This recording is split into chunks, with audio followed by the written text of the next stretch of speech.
have some breaking inputs coming in after the tunnel collapse in Uttarkashi. We're given to understand that all the under construction tunnels will undergo an audit. An audit will be conducted and a report will be submitted within 7 days. This is what sources are telling us.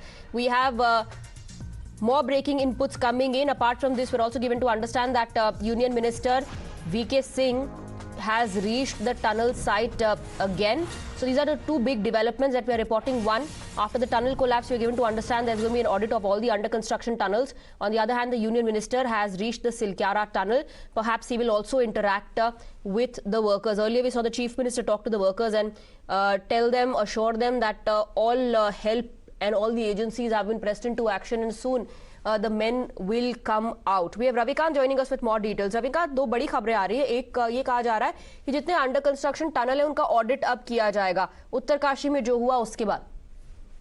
देखिए स्वाति, इस पूरे घटनाक्रम से केंद्र सरकार ने और tunnel के निर्माण में जितनी एजेंसियां इन्वॉल्व हैं उन्होंने एक बड़ा सबक लिया है और जानकारी यही मिल रही है कि पूरे देश में जो 29 निर्माणाधीन सुरंग है उनका सेफ्टी ऑडिट कराने का फैसला जो है सड़क एवं परिवहन मंत्रालय के द्वारा लिया गया है, क्योंकि इस पूरे घटनाक्रम से जितनी भी निर्माणाधीन सुरंगें हैं अलग अलग राज्यों में जो बनाई जा रही हैं वहां पर इस तरीके की घटना कभी दोबारा भविष्य में ना हो, ये इंश्योर करने के लिए सड़क एवं परिवहन मंत्रालय ने एक कमेटी का गठन किया है. जो कमेटी इन निर्माणाधीन सुरंगों का सेफ्टी ऑडिट करेगी कि वहां पर सेफ्टी नॉर्म्स पूरी तरीके से उचित हैं या नहीं, उनमें अगर कोई दिक्कत है, कोई खामी है तो उनको पूरा किया जाएगा.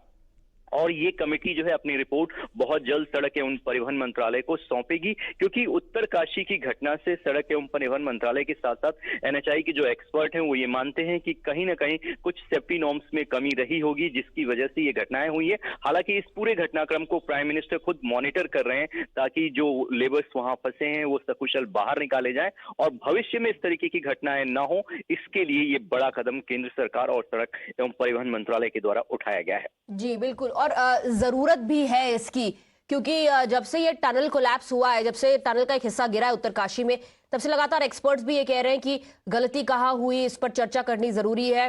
रेस्क्यू ऑपरेशन एक बार हो जाए उसके बाद विस्तार पूर्वक बातचीत होनी चाहिए कि क्या गड़बड़ी हुई, क्या लापरवाही की वजह से ये हुआ है और आने वाले दिनों में ऐसा ना हो, उसके लिए बहुत जरूरी है कि ऑडिट हो.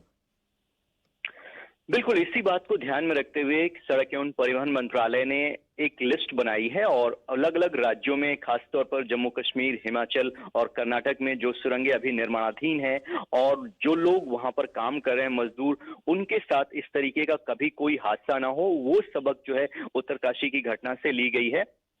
कल ही एक पूरी लिस्ट मंगाई गई सड़क एवं परिवहन मंत्रालय के द्वारा जिसमें उन्होंने पूरा काउंट किया कि अब तक किन किन सुरंगों पर किन किन राज्यों में काम हो रहा है और वहां पर जो मजदूर काम कर रहे हैं उनके साथ जो सेफ्टी नॉर्म्स है, जो सेफ्टी स्टैंडर्ड्स हैं वो पूरे हैं या नहीं है, इनका ऑडिट कराया जाएगा. और ये टेक्निकल एक्सपर्ट टीम है जो इन सुरंगों का ऑडिट करके ये रिपोर्ट रविकांत, आप बने रहिए हमारे साथ.